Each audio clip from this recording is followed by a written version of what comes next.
I am reliably informed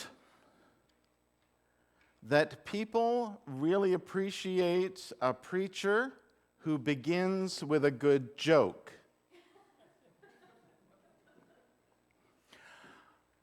I'm particularly appreciative of hearing that because of the number of times I often hear people say to me that they appreciate my sense of humor. Let's just clarify that and say not everyone thinks that. But I appreciate that people recognize I try and engage things frequently with a sense of humor. I mention all this morning because I don't have an opening joke, and this isn't going to be funny. Yeah, don't be laughing. This actually isn't going to be funny. It's going to get ugly.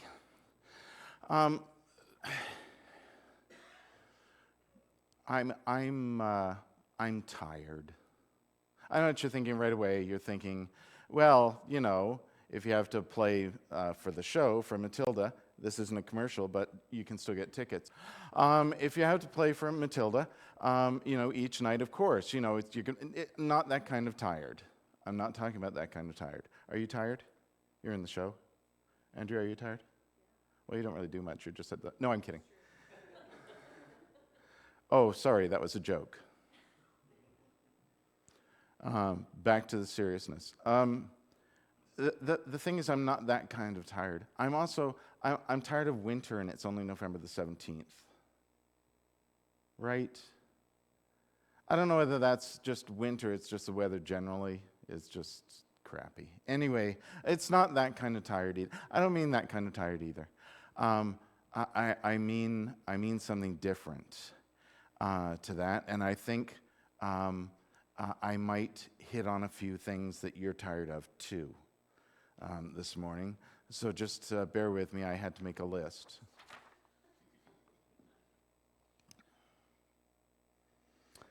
I'm tired of the angry back and forth when people don't instantly agree on something.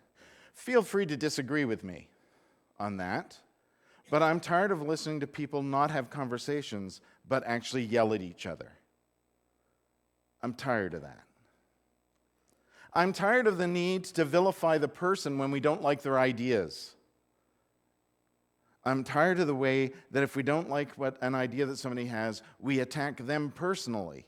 We're not even interested in talking about the idea. We just attack them personally. I'm tired of the lack of compassion towards the poor, the sick and the elderly, and the lack of desire to help people who can't help themselves. I'm tired of the need to be able to say whatever we feel like without any thought or filter just because we think we're entitled to. You aren't, by the way. You aren't. You'd only be entitled to say whatever the hell you damn well please if you weren't surrounded by people. But you are. Surprise. You don't get to say whatever you want.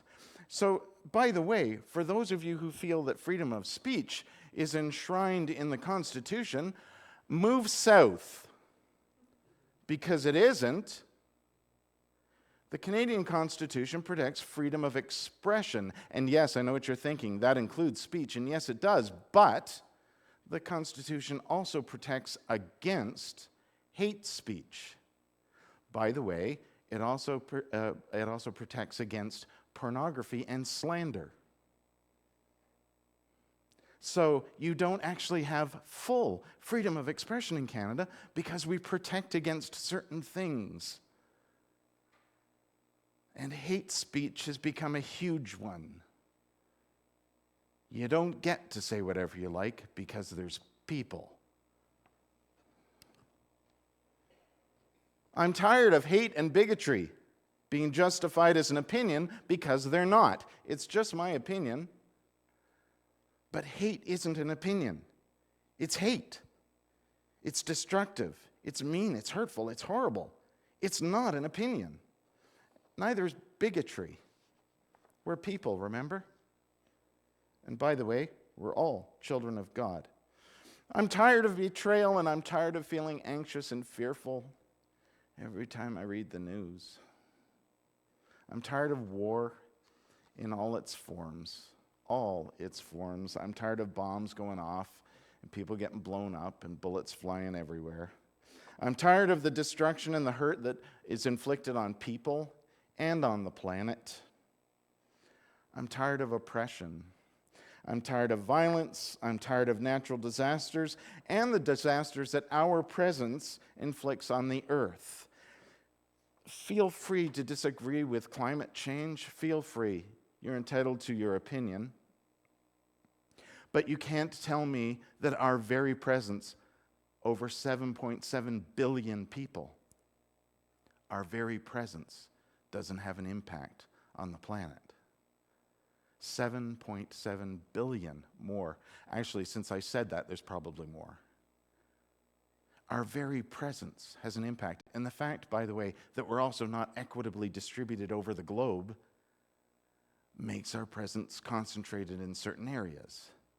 You can't tell me that doesn't do something. When 200 years ago, there was only, a billion? Yeah, that's right. It increases exponentially. Something's got to be happening. I'm tired of it. I'm tired of nations fighting with each other. I'm tired of earthquakes, and I'm tired of famine, and I'm tired of plagues. I'm tired of reading the news, and I'm tired of hearing that people are tired of all that makes me a snowflake. Where did that come from? We live in a part of the world where it snows all the damn time. Where did that come from? Because, if being tired of all of those things and wanting to be caring and compassionate and loving makes me a snowflake, I don't know if you've noticed, but it snows all the time here. You're not going to get rid of it, and you can't just shovel me out of the way. Trust me, I'm heavy. Sorry, that was a little bit of a joke. The thing is, here's how I came to realize this, because it's connected to the joke thing. I so wanted to do I wanted to memorize all of this, so kudos to anybody who's in Matilda, by the way, for being able to actually remember stuff, because I can't. But I wanted to do it like, remember Rick Mercer? He used to do a rant in his show where they'd film him just kind of marching around, like not even walking, he'd be like marching around alleys and streets and stuff, and the camera in his face, and he'd just talk about something. I so wanted to do it like that. Couldn't remember it, first of all, and secondly, I could march around, but then you'd have to follow me. But here's how I came to think of this. I really like I really like humor, obviously. I really like political satire. I like people who talk about not just politics, but culture and religion in a way that's humorous, that tells us something, that provides some kind of commentary, that provides some kind of insight. And so I like people like, I like all the people that you probably don't watch, like John Oliver and Trevor Noah and guys like that. I'm particularly a fan of Seth Meyers because, first of all, he's funny, but he's also insightful, and he's ordinary. He's a smart guy, but I like the way he takes a closer look at stuff. That's his thing, closer look. And I was watching him this week, and I realized it wasn't funny. There were still people laughing, but I didn't think it was funny. And I tried to remember when was the last time I laughed watching Seth do his thing, and I couldn't remember. And here's why, because it's not funny. He used to be that you'd take a news story or something would happen, or you'd comment on something by making it humorous, but he didn't have to work hard to do that. What he was essentially reporting something that was ridiculously stupid. And I'm tired of that. I'm tired of trying to make humorous things that are horrible. People being mean to each other, people showing such a remarkable lack of compassion. Their heart must be made of stone. I'm tired of trying to make humorous instances where people just don't care, or people say whatever they damn well please because they think they can. I'm tired of that. And that really bugs me, you can imagine, because as a minister, I'm kind of in the hope business.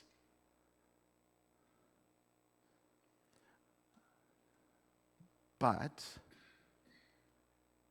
imagine for a minute how the disciples felt when Jesus said, yeah, that's a pretty cool looking temple, but by the way, here's what's going to happen. Because the thing is, I don't mean even just Jesus says, crappy stuff's going to happen, and you guys are going to get arrested, you're going to be persecuted because of me, and then all this horrible stuff's going to happen. There'll be wars and famine and plagues and all this stuff, right? It's like Jesus previews Revelation. By the way, that's not the point of the book of Revelation either. The destruction isn't the point. But here's Jesus saying, I don't even just mean, oh, whoa, Jesus, back off just 1 second. Think about when this story happens. Jesus telling them this. In the Gospel of Luke, this little scene happens in Holy Week. So the disciples have been following Jesus around. Probably started out as a great thing. Ooh, this is fun. This Jesus guy is really cool. Whoa, whoa, whoa. People, hey, don't say that. People are going to get upset about that. Oh, you're going to say it anyway. All right. The Pharisees seem to be a little bit annoyed about what's going on. Oh, people aren't always liking what you have to say, Jesus. Maybe you should be a little bit more careful about what you say, Jesus. Oh, here we are in Jerusalem. That's awesome. Oh, great. Oh, wait. It's kind of feeling like people aren't so super happy with you anymore, Jesus. And by the way, they're living in an occupied country with Roman soldiers, and Jesus is hanging out with tax collectors and all of this stuff. Do you think the disciples were maybe feeling a little bit nervous about things? Maybe like they're getting a bad vibe that something's going to happen. And then, wait for it, a couple of days after this story, it does. Do you think they were feeling any hope in that moment? But wait, a few days after that, the hope is real. It's right there.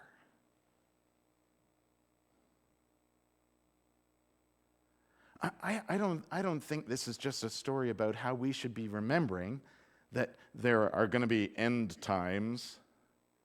And by the way, this is the time of year we always hear these stories. We hear about the end times at this time of year, partly because Advent is Advent's in 2 weeks. Which means Christmas is coming. We're hearing these stories about the end times, partly because it's the end of the church year, partly because Christmas is coming, and we are to remember, of course, that we don't just celebrate the Christmas that is 2019, nor do we simply celebrate the Christmas that was thousands of years ago. We're also anticipating the Christmas yet to come, right? Not next year necessarily. I mean the promise that Jesus would return. And when is that going to happen? After the end times. But whenever we hear these stories, and it's like the book of Revelation, right? Whenever we hear about the book of Revelation, it's usually because someone is going to tell us all the horrible things that are going to happen. Or, if you happen to attend evangelical churches, they're happening right now. We're in the end times. Bad stuff. Ooh. That's not the point. The whole point is the hope of what's next. The new beginning. There is hope. Persevere, Jesus says to the disciples. There is hope. Because beginnings come from endings. It's not about the end, it's about the new beginning. There's the hope. I'm tired of all of that stuff. You probably are too. I hope you are. The disciples were probably tired, even as Jesus was saying this stuff. They were probably tired just from the walking around part. They were probably also tired because, I don't know, maybe the weather in Jerusalem was bad. Who knows? But they were probably also tired because they were tired of hearing these rumors and stuff and seeing the Pharisees talking amongst themselves and saying bad stuff about Jesus. And they were maybe a little worried something bad was going to happen. And then Jesus says, by the way, bad stuff's going to happen. I bet they were a little nervous. The question is, were they going to focus on bad stuff's going to happen? Or were they going to hear Jesus' words of hope? We're in the same boat here. Are we going to focus on what's happening right now as if we can't, first of all, we can't do anything about it and that the hope is gone? Or do we find those moments that remind us that there is hope, those little night lights, those little rays of light, and the people who bring them? And remind ourselves to persevere, that there is hope. Because there'll be a new beginning. Every day, in fact. See, again, one of the things we do is we focus on the big moment, the big end, the big finish. But there's little apocalypses happening all the time. All the time. There's little things happening. By the way, just so we're clear about this, the word apocalypse has very little to do with destruction. It actually means revelation. It means something is revealed. In all of this that's happening in the world, what's revealed? Well, moments of new little beginnings, right? New lights. Someone steps up and shows compassion. Somebody steps up and says, you know what? I hear you yelling at me. I'm not going to yell back. Somebody steps up and says, you know, if we shared, we could probably make some peace over this. If we took a moment to listen to actually what we're saying to each other, we first of all might regret the way in which we said it, but secondly, we might also try and say things a little bit differently in order that we might be able to communicate with each other and stop fighting about it. Maybe if we put weapons down of all kinds, words included, we might find a way to engage each other without fighting. Maybe if we decided that it was worthwhile and meaningful to show compassion to people who are poor or hurting or in need, we might make a different world too. A new beginning.